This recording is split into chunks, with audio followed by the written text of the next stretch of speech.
Welcome back, everyone, to our ongoing exploration within the wisdom of the Christian mystics series. Right to be here. Today, we're turning our attention to John Scotus Eriugena, a really fascinating figure, wouldn't you say? Oh, absolutely. Hugely significant.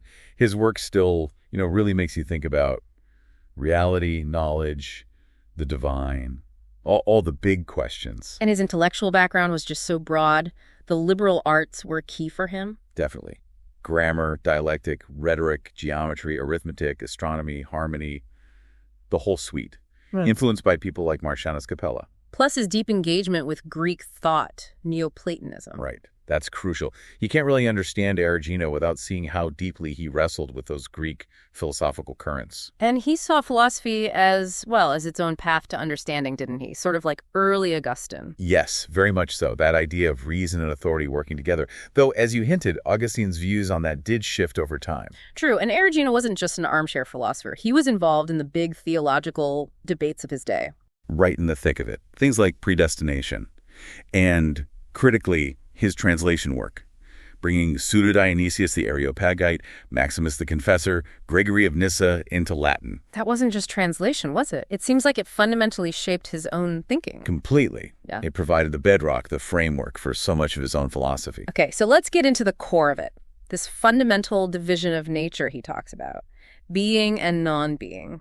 It sounds simple, but it's not quite, is it? Not at all. He explores it through 5 distinct modes, 5 different ways of looking at it. Right. Mode 1. Perceptibility. Basically, if our intellect or our senses can perceive something, it has being in this sense. Okay. But here's the twist.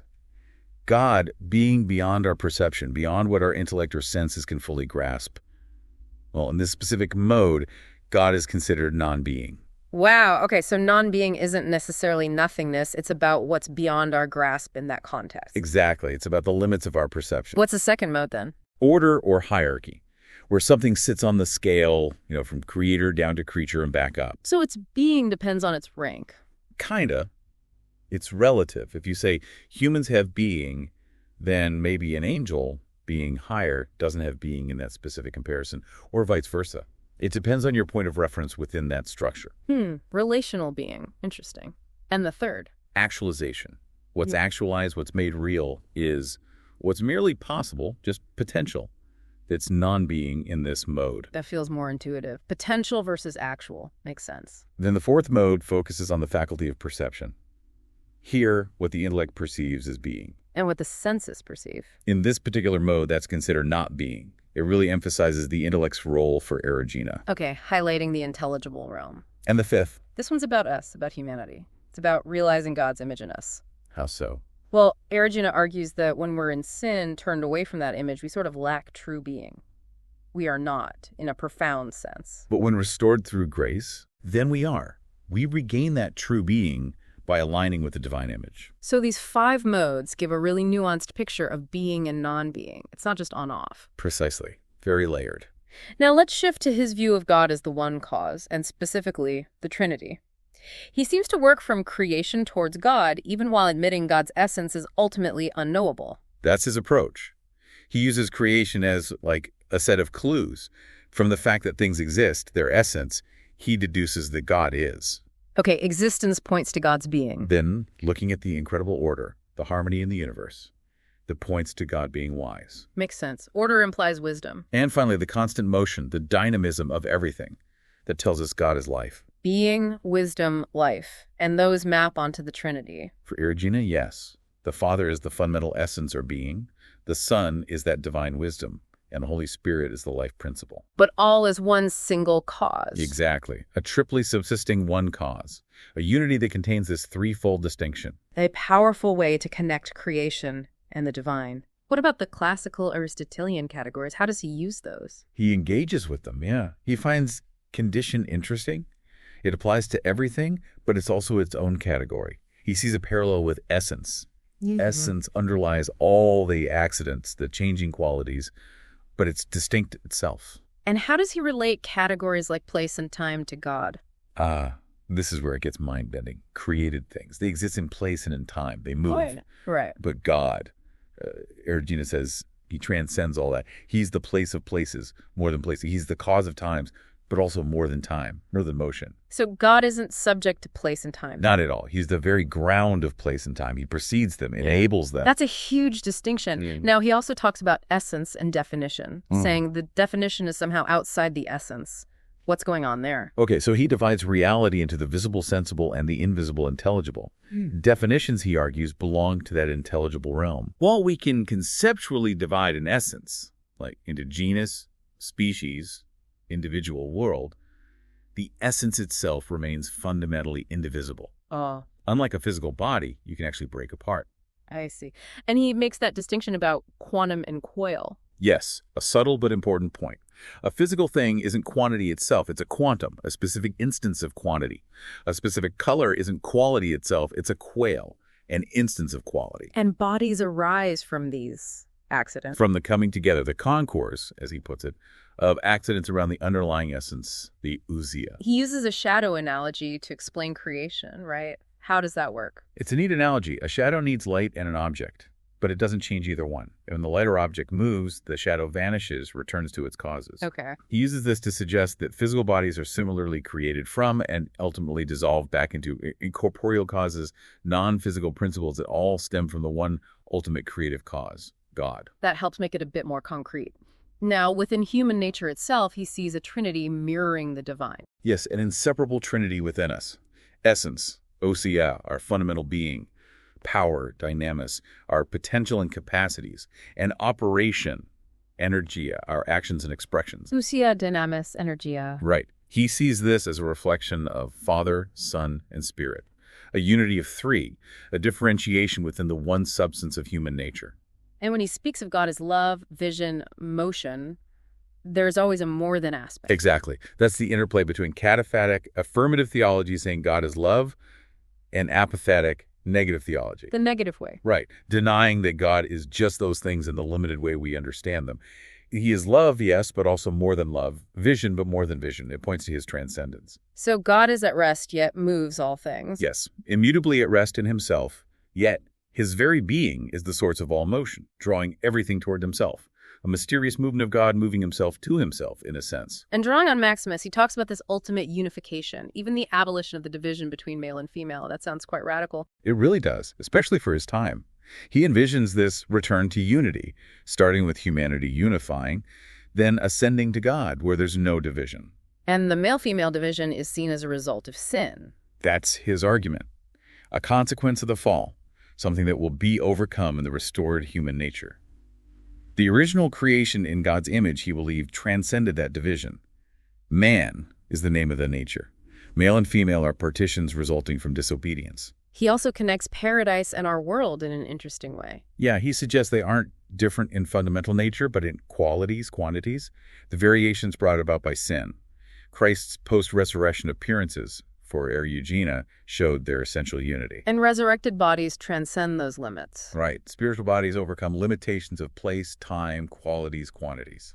Let's talk about creation itself. Creation from nothing. What does nothing mean for him? Crucially, it doesn't mean some pre-existing void or matter. It means the absolute absence of being before God acted. Things were made ex nihilo, from what literally did not exist, simply by divine power. And this idea of things being both eternal and made. That's a paradox he explores. Things seem to begin in time, and they might dissolve. But their reasons, their essential blueprints, exist eternally in the Word of God. So their temporal existence unfolds from an eternal reality in God. That's the idea. He also uses the concept of the monad, the one. Yes, the monad isn't just the start of numbers. It's the beginning, middle, and end encompassing infinity. Finite numbers arise within this infinite monad. Intellectual realities flow from it into all realms. Tying back to that idea of eternal creation in the Word. Exactly.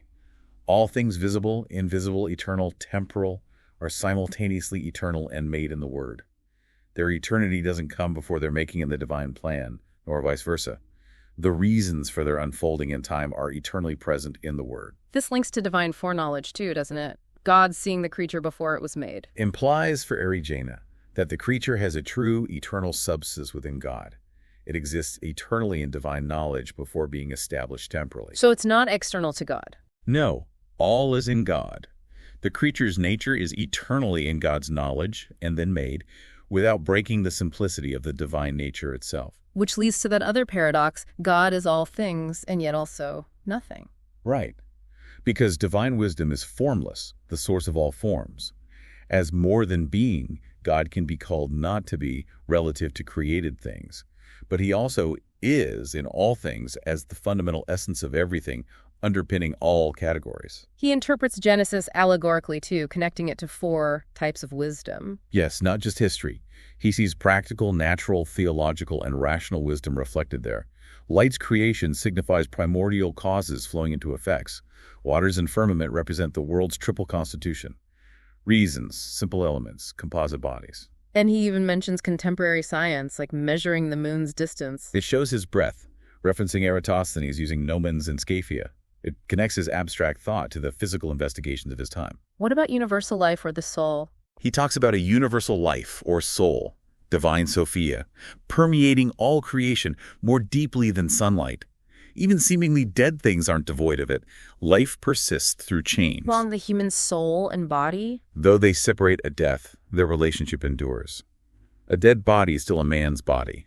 The soul remains the soul, governing the elements it's composed of, even when dispersed. He sets up a hierarchy of life, too. Yes, germinal life, growth, is seen as more tied to the body, distinct from sensitive and rational life. And that famous fourfold division of nature. A cornerstone. 1, creating and created primordial causes. 2, created but not creating effects, the world. 3, not created but creating, God as cause. 4, neither created nor creating, God as end, the ultimate goal. Very neat. He also saw dialectic logic as innate. Not a human invention, but divinely implanted in nature itself. The way we divide genera into species resolves species back into genera. That reflects reality structure. And the double creation of man. As both animal, outer man like other creatures, and spiritual, inner man, linked to the divine. Our animal side created with animals, our spiritual side with spiritual beings. That's why we're both animal and not animal. Fascinating. And the mind knowing that it is, but not what it is. The key insight. We know we exist, but our essence is mysterious, much like God's. This ignorance, he suggests, is actually a higher form of wisdom acknowledging the mystery. And every creature created in man. Not literally created inside us, but meaning man. Created last, but in God's image, uniquely holds or reflects the essence of all creation within his nature. What about the senses? Sensibles exist for sense. Yes, sense judges sensibles, not the other way around. Sense is primary, linked to life itself. He marvels at the power of sight, hearing, etc. And the soul, though simple, has many functions. Indivisible essence, but multiple operations. Intellect, reason, inner outer sense, vital motion. He calls them soul numbers, different faculties of the one soul. The image of God in us. Where does he locate that primarily? Not in being a microcosm, but in mirroring the Creator, primarily in the mind, wisdom, knowledge, reason. And he stressed that all humanity was created together in the first man, before the division of sexes, which was a result of sin. His view of the fallen paradise is also distinctive. Yes, the fall was an act of will, before the serpent's temptation of turning away. Paradise is less a place, more a state human nature as created in God's image. The fertile soil being our potential immortality. And the forbidden tree Represents the divine precept or law. The sin was misinterpreting it, choosing carnal desire, fig leaves, over true understanding, fruit. And the curse was on the serpent, not humanity's core nature. Exactly. On illicit desire, the irrational passion, not on mind or sense, which are God's creations. This all leads towards that grand return. The return of all natures to the primordial causes and ultimately back to God, the nature that is neither created nor creating. Even the cherubim guarding paradise have a role in this return. He sees them, representing knowledge wisdom, placed there not just as guards, but as the means for humanity to regain knowledge and return through wisdom and discipline. An act of compassion more than vengeance. And theosis, deification. The potential transformation post-resurrection, where the soul might absorb the body, becoming one in God. A profound concept, perhaps handled consciously in Latin texts. He strongly rejects pre-existing eternal matter. Absolutely. God created matter and form by his will. All returns to him as the end. And the resurrected body is spiritual. Yes, like Christ passing through doors. Subtle, overcoming earthly limits. How does he view divine appearances, theophanies? God himself is invisible, but seen in the cloud of contemplation, in theophanies. These manifestations are intermediaries, closer to God than creatures. And the end of the world. The end of the world governed by space and time, a cessation of limit and change. All returns to their causes, to the simple unified reasons beyond space, time, and accidents. There's even a darkness beyond light. Yes, signifying God's ultimate transcendence, unknowable, invisible, beyond mind and being. This perfect ignorance is, paradoxically, the true knowledge of him. What about evil? Does it have substance? No. Even demons were created good. Evil is the turning away from good by the will. It lacks true substance. No created nature in its essence can be destroyed. So regenerate human nature Will be fully converted to spirit, undisturbed, yet capable of receiving contraries like air. Damnation affects the perverse impulses attached to nature against God's will, not the nature itself. Punishment then affects the will, not the essence. Yes, punishment occurs in the fantasies linked to the perverse will, which lacks substance. Divine justice punishes what defiles nature, what's outside it. And it's correction, not vengeance. Primarily mercy for correction. The contrast highlights the good. What seems flawed in parts contributes to the whole universe's beauty. Nature itself is indestructible. No nature God created can be utterly destroyed or returned to nothingness. Even change and dissolution have a purpose. Yes, mutability and variety are part of providence. They contribute to perfection, acting like a spiritual medicine to weary the soul of the changeable and draw it to the eternal. And after resurrection, there's still degrees of virtue. Individuals will be disposed according to their virtue, like angelic ranks. Perhaps even before sin, there were potential differences in attaining contemplation. The first man was poised between wisdom and unwisdom, needing obedience. Finally, the tree of life. Every tree can signify Christ, the source of all good. All receive natural goods, but the elect experience a special deification, transcending the material through contemplation to reach God. Not all will enjoy these supernatural goods equally. Wow, that's an incredible amount of ground we've covered. Erigena's thought is just so densely packed and deeply challenging. It really is a synthesis of theology, philosophy, mysticism. Truly remarkable for his time and still relevant. This has been a fantastic journey into his world, part of our Wisdom of the Christian Mystics series. We really hope this exploration has given you, our listeners, some valuable insights and maybe sparked some further thought. There's certainly plenty more to ponder with Erigena. Definitely. And if you found this valuable, please do like this recording and subscribe to the channel for more explorations like this one. Clicking that notification bell helps you stay updated too. And we genuinely love hearing from you. Please share your own thoughts, questions, or reflections in the comment section below. That interaction really does enrich the conversation for everyone. Absolutely. Until next time. Thanks for joining us.